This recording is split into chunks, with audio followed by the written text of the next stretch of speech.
Alright, we're going to see if this thing will drop in easy. Got this that's been warming up. Got the crankshaft that's been in the freezer. A little bit of lubrication there. And hope this sucker drops right in.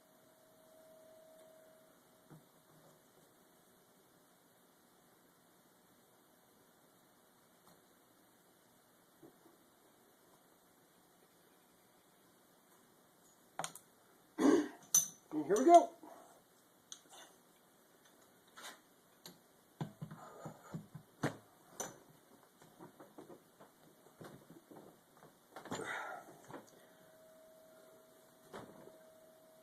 And it's not going to do it. Son of a bitch.